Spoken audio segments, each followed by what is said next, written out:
अभी मजा आएगा ना भिड़ो.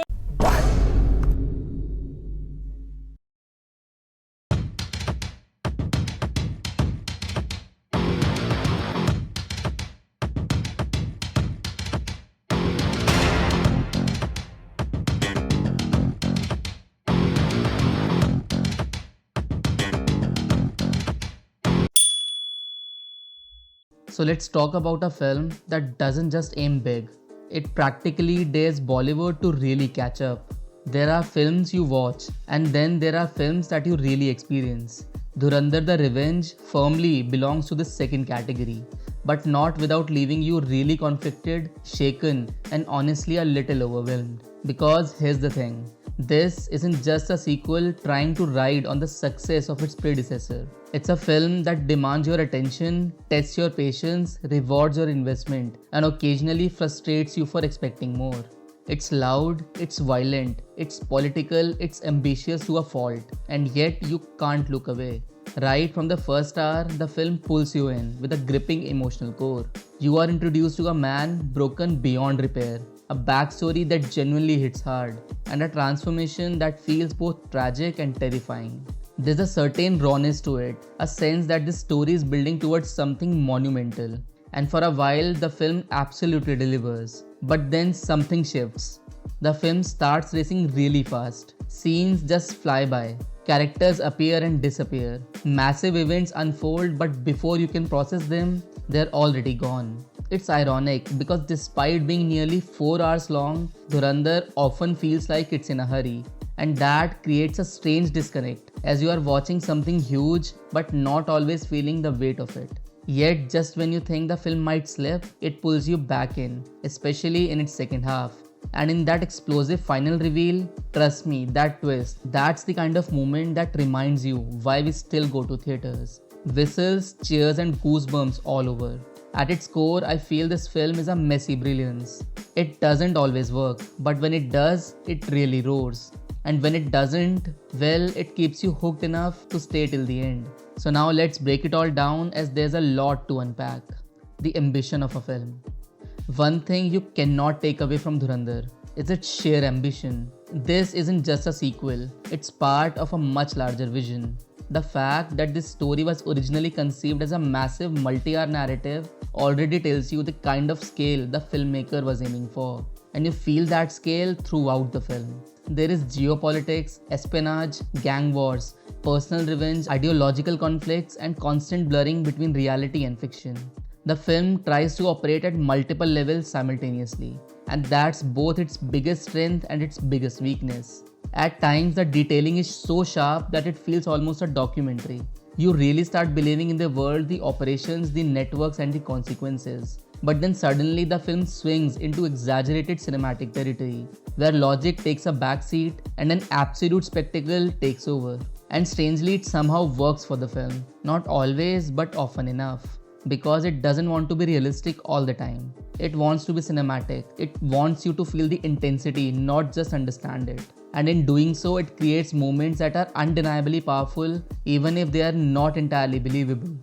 A character study disguised as an action saga. At the center of all the chaos is one man, and this film lives and breathes through him.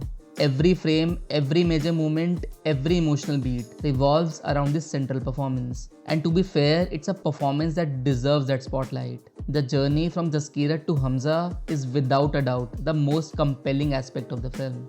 The backstory is emotionally charged and gives you a clear understanding of what drives him.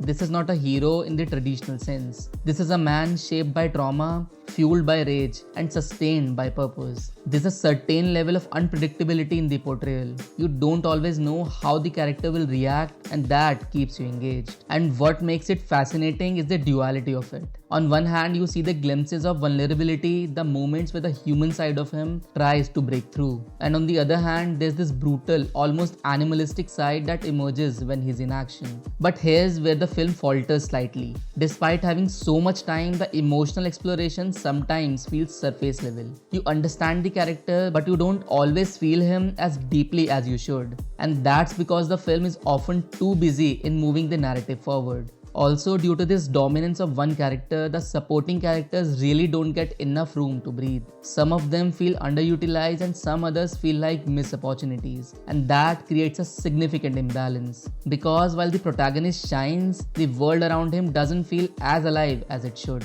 Writing and screenplay.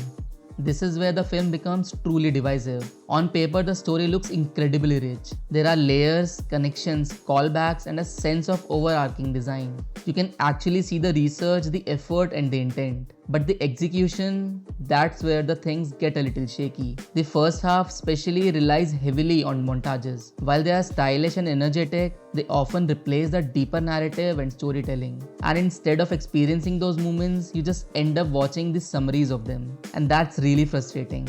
Because as an audience, you want to spend more time in those moments. The pacing of the film is another major issue. Actually, I would say it's almost paradoxical. It is nearly a 4-hour film, but it still feels rushed. Key events happen quickly, emotional beats don't always land, and transitions can feel abrupt. But then comes the second half, and suddenly the film finds its footing again. The narrative becomes more focused, the tension builds more effectively, and the story starts to feel cohesive. And then finally comes the climax. And without giving anything away, the final reveal is easily one of the strongest moments in the film. It's unexpected, impactful, and elevates the entire movie experience. It's the kind of twist that makes you rethink everything you have just watched. Politics and reality.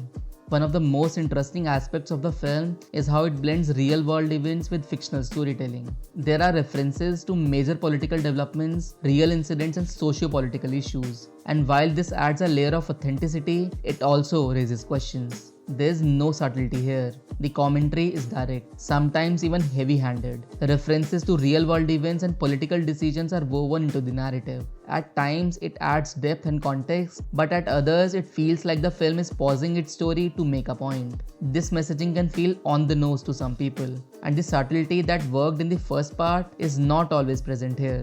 I feel this is where the film risks alienating a section of the audience, because instead of enhancing the narrative, the messaging occasionally disrupts it.